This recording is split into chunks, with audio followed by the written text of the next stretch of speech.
This is Florida Yankee News. My name is Nicholas James, coming out of Tampa Bay, Florida. We're covering anything news, media, and everything related. Let's get to our first news story of the day. A cruise had a nightmare when a dramatic turn occurred when a 20-year-old man jumped off one of the 18-story floor decks of the Royal Caribbean Liberty of the Seas. Now, it happened at 4 a.m. as the cruise ship was leaving out of Cuba. The cruise has literally went into action, and the U.S. Coast Guard has taken over. Investigations are still on the way.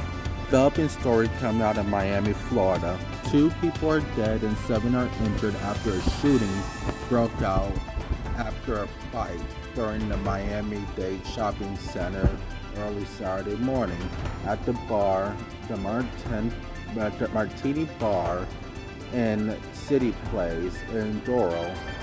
Cops have prompted a warning that a fight has broke out between 2 parties.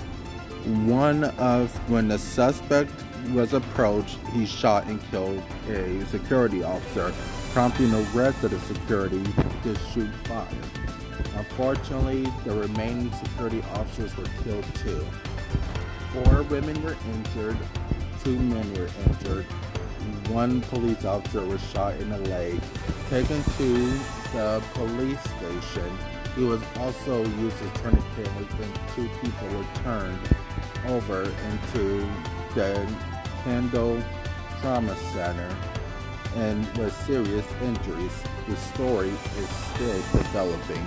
An incident coming out of Miami, Florida. A Miami priest was stabbed to death by a man who was allowed to spend the night in the church in Miami, Florida. Pastor A.D.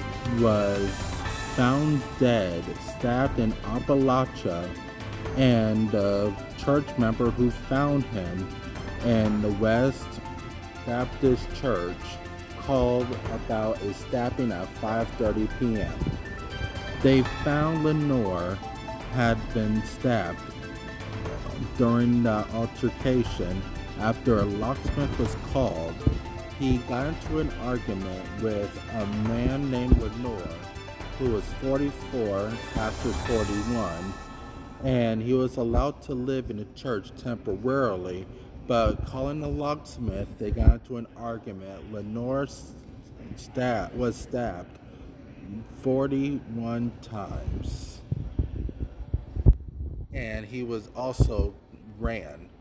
He is being held for first-degree murder in Miami-Dade Detention Center without bond and pleaded non-guilty on Monday. Moore has been a pastor for over 14 years and leaves behind a wife and 4 kids ages between 13 and 20 years old. Investigation still on the way. Jennings from Florida Yankee News, signing out.